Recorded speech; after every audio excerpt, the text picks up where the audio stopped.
discuss some of the armamentaria. Let's take a look at some of the clamps that are available. These are all my basic wingless clamp set, and let me go through each one of these. The first one on the far left, this is called a W4, and this would be used for all molars, whether they're maxillary or mandibular. It's the largest of the series, and you notice that the wings are flat. They don't festoon towards the root surface at all. The next size would be the W3, also very effective for molars. And if you wanted to just pick one of the two, I think the W3 would be the one I would choose for all molars. And then I've got a couple of other smaller sizes. The first one here is the W2. The W means wingless. There are no wings on these. And this is great for premolars or maybe large canines. And then finally, I've got this little W00, which is a wingless 00, and it's great for anterior teeth. So that's the set of the basic wingless. Now here are the winged clamps, and I've got two here. One is a number 0 and one is a number 1. And these have wings which help to stabilize the rubber dam from riding up along the side of the tooth. And also some operators choose to place the clamp in the hole and place the clamp and the rubber dam simultaneously. I don't actually like to do it that way. Typically, I like to place the clamp first and then place the rubber dam on top of that. Then finally I have here is the 27. This is a winged distal extension access clamp that I would place after the rubber dam is in place. And sometimes it requires you to swap out the distal clamp with this particular clamp, but it's a fantastic clamp and we'll show you how to use that.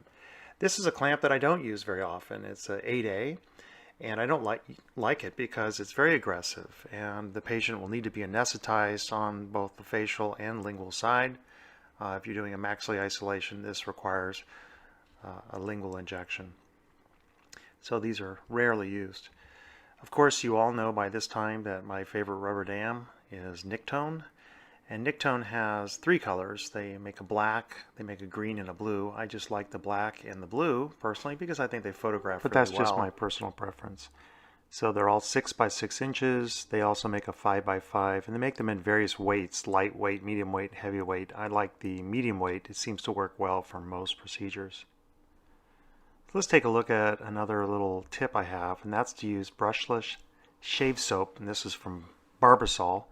I put it in a little 10 cc Monoject syringe so I can dispense this on the underside of the rubber dam when we're placing it. This is an Ainsworth 5-hole punch.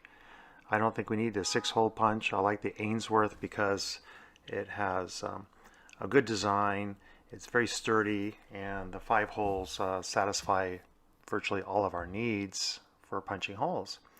You want to make sure that the platen, that is that circular area below, is going to be rotated so it goes into a solid click position, because if you try to punch when it's not in its proper position, you'll damage the side of the hole, and then you'll end up having holes that don't punch very clean.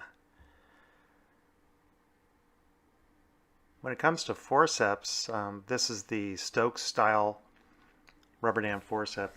And it's got these little balls on the end like this, and I think that it's a decent rubber dam forceps, but I need to modify it because those internal corners are going to grab hold of the clamp when we're trying to release it.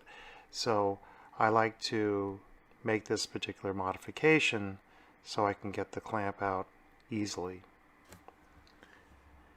The 4 requirements for a secure and comfortable clamp are 4 points of contact. You need to place it apical to the height of contour. It needs to have adequate tension, and it needs to have flat wings. The flat wings don't hurt the patient's tissues. And you can see in this particular case where I'm using a W2, it satisfies all of those requirements. Let's take a look at a few more clamps and see how they look. And the next one I would use would be this W3 here, and you can see that we insert that on the lingual first, getting the lingual to engage, and then rotate towards the facial. And lingual first, rotate towards the facial, make sure we're not pinching the tissue, and that the clamp is apical to the height of contour, 4 points of contact, adequate tension, And of course, it has those flat wings that aren't going to festoon apically, causing a lot of discomfort and potential damage to the tissue. You know, if you're taking a board exam and your rubber dam clamp damages the tissue, that could be a deduction in points, and you want to be very careful about that. Here's a 27 clamp, and we're going to be placing that on the first molar, and you can see how you can piggyback the clamps. Piggybacking the clamps simply means you can put one clamp next to another clamp and they fit perfectly. Why would you do this? Well, that second clamp will retract the rubber dam further and allow you to gain significant access to the operation field. And then finally, I'm going to use this little 00 here, and this is a W00. You can use this on premolars, canines, incisors, any of those. I'm going to just go ahead and place it here on the canine to show you how these clamps all satisfy those 4 demands of a properly placed rubber dam clamp. Thank you very much. Have a great day.